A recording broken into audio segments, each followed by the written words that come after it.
Merinding.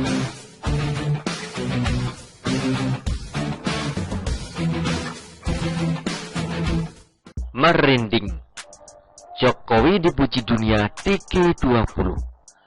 Anies cuma numpang di pinggir. Kalau bicara tentang populernya Pak Jokowi, tentu ini tidak perlu diragukan lagi. Dulu, kalau orang di negara lain mendengar tentang Indonesia, mereka cuma tahu Bali. Saat ini, banyak yang kenal Jokowi, karena memang kenyataannya, Jokowi sangat terkenal dan mendunia. Jokowi mendunia bukan karena pencitraan yang dibuat-buat, atau lewat marketing, atau promosi gila-gilaan layaknya pemasaran produk.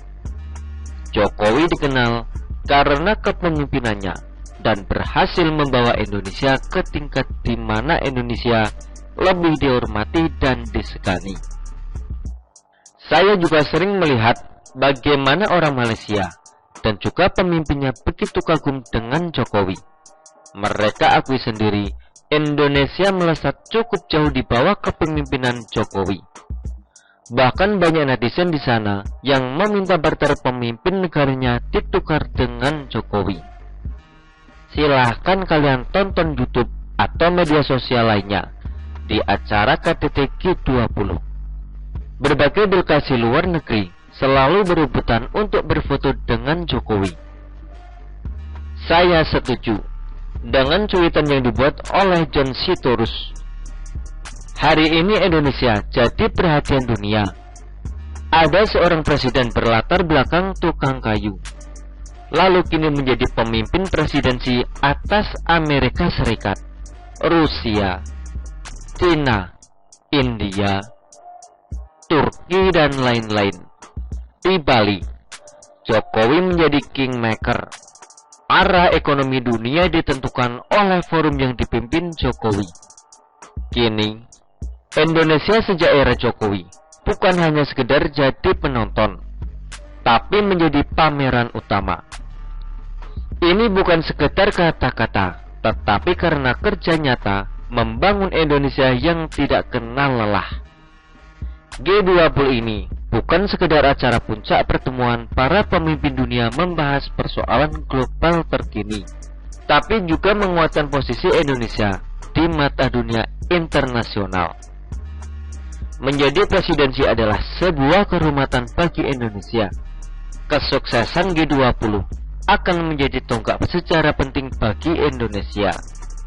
Dan Jokowi semakin menancapkan posisinya sebagai pemimpin terbaik Indonesia, yang bahkan setara dengan pemimpin negara besar lainnya. Tapi ada sedikit isu yang agak sedikit mengganggu. Siapa lagi kalau bukan ulah pendukung Anies?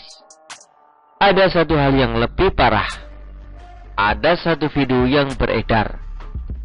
Isinya menyesatkan. Narasinya adalah Jokowi kepanasan karena diam-diam pemimpin dunia undang Anies di G20. Jadi sorotan media internasional. Bahkan para delegasi memanggil Anies presiden di depan Jokowi. Padahal foto yang ditampilkan adalah momen ketika Anies bertemu 40 dubes negara sahabat saat masih menjadi gubernur DKI. Parah sekali bukan? Halunya mereka sungguh keterlaluan. Mereka terlalu memaksa memoles Anies agar kelihatan seperti orang yang hebat. Mereka terlalu bersusah payah membuat Anies terlihat lebih tinggi levelnya ketimbang Jokowi. Padahal Jokowi sudah dikenal dan diakui dunia internasional. Sedangkan Anies harus memaksa cari panggung agar dapat dikenal. Itu pun panggungnya skala kecil. Acara G30 ini ibarat Jokowi bersama dengan orang hebat di ruangan utama yang besar dan megah. Sedangkan Anies hanya berada pekarangan samping gedung. Itu pun harus daftar dulu baru bisa masuk. Entah apa tujuan mereka melakukan ini. Mungkin mereka dengki Jokowi bisa mendapatkan kehormatan yang begitu besar dari dunia internasional. Mungkin mereka iri, Jokowi mendapatkan sorotan luar biasa dari para pemimpin dunia, sedangkan Anies hanya dapat sekedarnya, tapi itu pun harus bersusah payah. Makanya, paling gampang bikin hoax dan narasi menyesatkan. Itu cara termudah untuk mengangkat derajat junjungannya, sekaligus menjatuhkan lawan yang mereka benci setengah mati. Selain itu, ada sebuah cerita lainnya di mana Anies suka kebetulan diundang untuk menghadiri acara silaturahmi nasional keluarga besar alumni Himpunan Mahasiswa Islam atau KAHMI. Tapi Anies tidak hadir karena menjadi pembicara di acara KTT G20. Egy Sujana menyebut, ketidakhadiran Anies merupakan pengkhianatan kepada HMI. Ketidakhadiran tersebut merupakan bentuk kesombongan Anies Baswedan karena HMI mendukung Anies sebagai calon presiden. Artinya, Anies lebih memilih menjadi pembicara di acara KTT G20 karena lebih bergengsi. Anies tahu acara tersebut lebih besar dan peluang tebar pesona jauh lebih besar. Sedangkan acara HMI ini pasti tidak akan mendapat publisitas sebesar KTT G20. Anies terkenal sebagai oportunis. Dia akan memilih mendatangi event yang sekiranya dapat memberikan keuntungan lebih besar untuknya.